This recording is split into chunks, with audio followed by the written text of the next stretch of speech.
देखो इंडिया में हर साल हजारों फिल्में रिलीज होती हैं, तो ऐसे में अगर किसी फिल्म के रिव्यू से रिलेटेड हाइप हो वो तो समझ में आता है, लेकिन मैंने आज से पहले ऐसा कभी भी विटनेस नहीं किया कि किसी फिल्म के ट्रेलर को लेकर इतना ज्यादा हाइप मचा हो। क्योंकि फाइनली 6 महीने के इंतजार के बाद आ चुका है आदिपुरुष फिल्म का ट्रेलर, और अब इस ट्रेलर को देख के मैं एक ही चीज कह सकता हूँ कि जिसका डर था कहीं ना कहीं वही हुआ। अब देखो आदिपुरुष की कहानी तो हम सभी जानते हैं, क्योंकि कहीं ना कहीं हमारे इंडियन एपिक रामायण से इंस्पायर्ड है। इनफैक्ट जितने भी कैरेक्टर्स हमको दिखेंगे उनके थोड़े बहुत नाम तो चेंज कर दिए गए हैं, लेकिन इस फिल्म में क्या होने वाला है, जितने भी ट्विस्ट एंड टर्न्स आने वाले हैं और जो भी इस फिल्म का क्लाइमैक्स है, ये सब कुछ हमको पहले ही से पता है। तो बहुत कुछ डिपेंड कर रहा था कि इस फिल्म का एग्जीक्यूशन कैसा होगा, और यही रीजन है कि जब से ये फिल्म अनाउंस हुई है तब से इससे रिलेटेड बहुत ज्यादा हाइप है। लेकिन हम सभी को पता है कि जब इस फिल्म का टीजर आया था तो बहुत सारी क्रिएटिव चॉइसेस को और स्पेशली इस फिल्म के वीएफएक्स और सीजीआई को बहुत ज्यादा ट्रोल किया गया था। और अभी भी जो ट्रेलर देखने के बाद लग रहा है कि उन्होंने बहुत ज्यादा इंप्रूवमेंट तो किया है, लेकिन अभी भी ये चीज परफेक्ट नहीं है। तो देखो सबसे पहले तो मैं इस ट्रेलर की जितनी भी पॉजिटिव चीजें वो आपको गिना दे रहा हूं, जो भी चीजें मुझे वर्थ एप्रिशिएटिंग लगी, जिसमें सबसे पहली और सबसे मेन चीज आती है इस ट्रेलर का जो ओवरऑल वाइब है,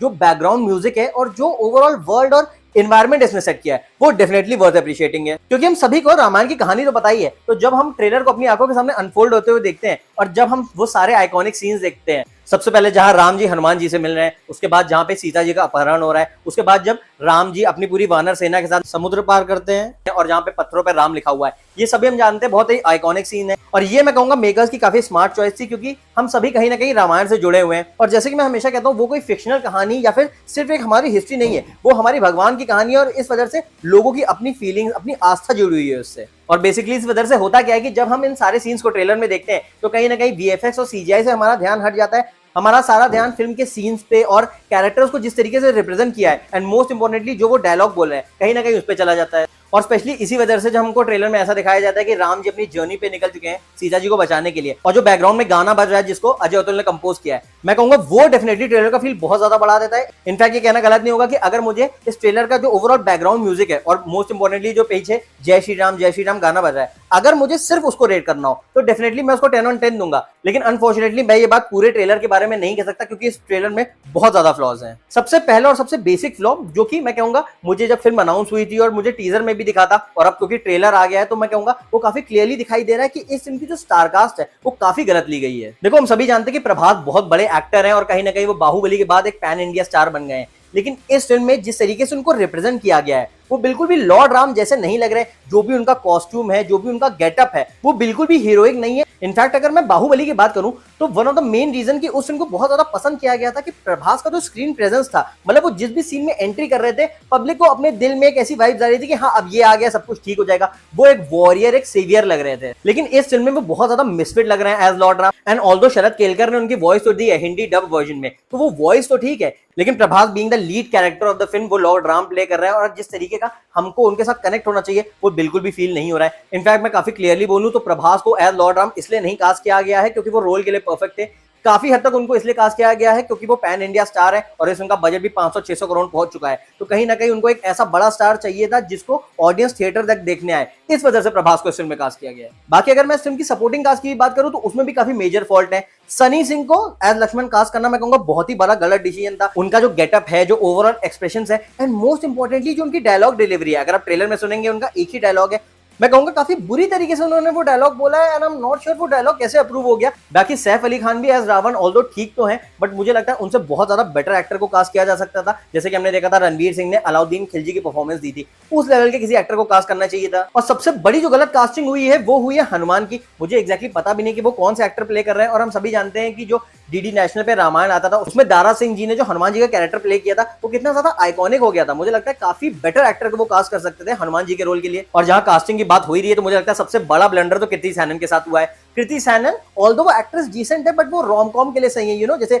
बच्चन पांडे, लुका छुपी टाइप की फिल्मों के लिए सही है। लेकिन जब आप रामायण या महाभारत जैसी एपिक बना रहे हो तो मुझे लगता है कृति सैनन से बहुत ज्यादा बेटर एक्ट्रेस को कास्ट किया जाना चाहिए था। हमने दीपिका पादुकोण को देखा है जब वो पद्मावत या फिर बाजीराव मस्तानी में पीरियड ड्रामा में वो अपीयर हुई है, तो उनकी एक्टिंग बिल्कुल ही टॉप नॉच रहती है। मुझे लगता है ऐसी किसी एक्ट्रेस को कास्ट करना चाहिए था जो कि फिल्म में सिर्फ स्टार वैल्यू ना ऐड करे बल्कि एक्सप्रेशन भी उनके अच्छे हैं। लेकिन अगर आप कृति सैनन के एक्सप्रेशन देखेंगे सीता जी, वो काफी ज्यादा एक्सप्रेशन लेस लग रही हैं। और एक्सप्रेशन से भी ज्यादा जो बुरी चीज जो मुझे ट्रेलर में लगी वो है सीता जी के कॉस्ट्यूम। ये फिल्म ऑब्वियसली रामायण की कहानी है तो इसको त्रेता युग में सेट किया गया है, लेकिन सीता जी को तो कॉस्ट्यूम पहना दिए गए हैं। वो इतने ज्यादा मॉडर्न है कि कई बार तो आज के शहरों में भी लड़कियां वैसे कपड़े नहीं पहनती। और यहीं पे मुझे लगता है ये फिल्म सबसे ज्यादा मात खाती है। मैं शुरुआत से यही कह रहा हूँ कि वीएफएक्स और सीजीआई तो आप तब भी अपडेट कर सकते हैं, लेकिन जो भी इन्होंने फिल्म के साथ क्रिएटिव चॉइसेस लिए हैं, जो कपड़े पहनाए हैं, जो कैरेक्टर्स को हेयर स्टाइल दी है, वो बिल्कुल भी उस एरा के साथ सिंक नहीं कर रही है। और ये चीज कहीं ना कहीं हमको रावण के लुक में भी दिखी थी। टीजर में उनका लुक बहुत ज्यादा ट्रोल हुआ था, जब लोगों ने कहा था रावण को सॉर्ट ऑफ स्पाइक कट दे दिया गया है और उनका जो ओवरऑल लुक है वो सॉर्ट ऑफ अलाउद्दीन खिलजी जैसा है। लेकिन ट्रेलर में तो मैं कहूंगा मेकर्स ने काफी स्मार्ट खेला, क्योंकि अगर आप पूरा ट्रेलर ध्यान से देखेंगे तो आप नोटिस करेंगे कि उन्होंने रावण का प्रॉपर तरीके से लुक रिवील ही नहीं किया।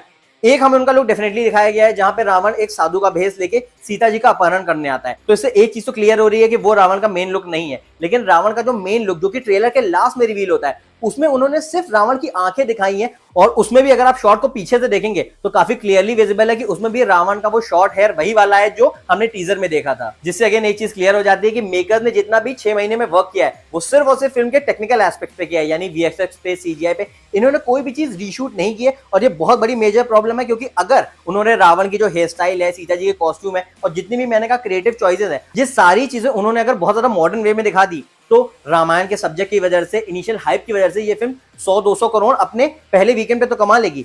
लेकिन जब पब्लिक ये फिल्म देख के थिएटर से बाहर आएगी तो इस फिल्म को जिस लेवल का क्रिटिसिज्म और जिस लेवल की बैकस्लैशिंग इस फिल्म के साथ होने वाली है वो बिल्कुल नेक्स्ट लेवल की होगी। और फाइनली जो सबसे अहम मुद्दा था वीएफएक्स और सीजीआई का, तो डेफिनेटली टीजर के मुकाबले डेफिनेटली वीएफएक्स और सीजीआई दोनों बेटर है, लेकिन वो बिल्कुल भी टॉप नॉच नहीं है। इससे बहुत बेटर वीएफएक्स और बेटर सीजीआई होना चाहिए था। इनफैक्ट लास्ट ईयर अगर आप ब्रह्मास्त्र फिल्म को देखें, वो सिर्फ 400 करोड़ में बनी थी एज कंपेयर टू आदिपुरुष जो 600 करोड़ में बनी है। उसका वीएफएक्स और सीजीआई बहुत ज्यादा बेटर था। इनफैक्ट अगर हम 12 साल पीछे भी चले जाएं तो शाहरुख खान की जो फिल्म आई थी रावण 2011 में, उसका भी वीएफएक्स इस फिल्म से बहुत बेटर था, और उस फिल्म का बजट सिर्फ 130 करोड़ था। तो अगेन 600 करोड़ के हिसाब से इसका जो वीएफएक्स और सीजीआई है वो डेफिनेटली अंडरवेलमिंग है। इनफैक्ट फिल्म के काफी ज्यादा सीन्स हैं जो देखने में ऐसा लग रहा है कि वो एनिमेटेड मूवी है। इनफैक्ट ट्रेलर को देख के ऐसा लग रहा है कि बहुत सारे जो क्रिएचर्स दिखाए गए हैं, जो वानर सेना दिखाई गई है, वो सॉर्ट ऑफ एनिमेटेड लग रहे हैं। और अगर आपको याद हो, यही प्रॉब्लम लोगों को टीजर के साथ भी आई थी। ऑल्दो मैं उस एडिटर की तारीफ करना चाहूंगा जिसने भी इस ट्रेलर को कट किया है, क्योंकि जितने भी वानर सेना वाले सीन्स हैं उनको अगर आप ध्यान से देखेंगे तो काफी डार्क कर दिया गया है, ताकि ऑडियंस को बहुत क्लियरली चीजें विजिबल ना हो। एंड थोड़े बहुत जो सीन्स हमें ट्रेलर में दिख रहे हैं जहाँ पे काफी क्लियरली विजिबल है कि क्रिएचर जो है और जो एनिमल्स है वो एनिमेटेड है, उन सीन्स में मैं कहूंगा इतने ज्यादा क्विक कट्स मारे गए हैं कि आपके माइंड में वो सीन रजिस्टर हो उससे पहले सीन बदल जाता है। तो ओवरऑल मैं इस ट्रेलर के बारे में ये कह सकता हूँ कि इसका ट्रेलर मैं कहूंगा मुझे एवरेज ही लगा। ऑनेस्टली सेइंग मैं बिलो एवरेज कहता, लेकिन अभी हुआ क्या है कि टीजर ने इस फिल्म के रिगार्डिंग जो हमारी एक्सपेक्टेशन है वो इतनी ज्यादा लो सेट कर दी है, जो बार है वो ऑलरेडी इतना लो हो चुका है कि अभी हम खुद भी स्क्रीन पे देख रहे हैं तो हमें बहुत ज्यादा अच्छा ही लग रहा है। Personally as a stand alone trailer मैं इसको अभी भी बिलो एवरेज कहूंगा। लेकिन जैसे कि मैंने बोला, फिल्म ने अपने टीजर से इतना ज्यादा बॉटम हिट कर दिया था कि अभी जो भी मिल रहा है हम भगवान का प्रसाद समझ के ले रहे हैं। और एक्जैक्टली यही रीजन है कि इस फिल्म के ट्रेलर की थोड़ी बहुत तारीफ हो जाएगी, क्योंकि ऑनेस्टली सेइंग हाइपोथेटिकली अगर ऐसा सोचे कि इस फिल्म का टीजर नहीं आया होता और सबसे पहले आज ट्रेलर रिलीज हुआ था, तो इस ट्रेलर को भी वैसे ही मेजर क्रिटिसिज्म झेलना पड़ता जैसे आदिपुरुष के टीजर ने झेला था। ऑल्दो मैं ये चीज फिर से रिमाइंड करूंगा कि क्योंकि इसका सब्जेक्ट रामायण का है, तो ये फिल्म ओपनिंग डेफिनेटली बहुत बड़ी देने वाली है। इस फिल्म का कितनी भी ट्रोलिंग हो, कितनी भी क्रिटिसिज्म हो, ये कहानी अपने आप में इतनी ज्यादा एपिक है कि लोग देखने तो उसको जरूर एक बार जाएंगे। बाकी आप प्लीज कमेंट सेक्शन में बताइएगा कि आपको इस फिल्म का ट्रेलर कैसा लगा और अब आपकी आदिपुरुष फिल्म से क्या एक्सपेक्टेशन है। क्या आपको भी लगता है कि टीजर के मुकाबले ट्रेलर बहुत ज्यादा बेटर है, या फिर as a stand alone trailer आपको भी इसमें कमी दिखाई देती है? सब कुछ कमेंट सेक्शन में बताइएगा। इसके अलावा अगर वीडियो पसंद आया तो प्लीज वीडियो को लाइक कर दीजिएगा, चैनल को सब्सक्राइब कर दीजिएगा। अभी के लिए अपने सिनेमा और रंजन को दीजिए इजाजत।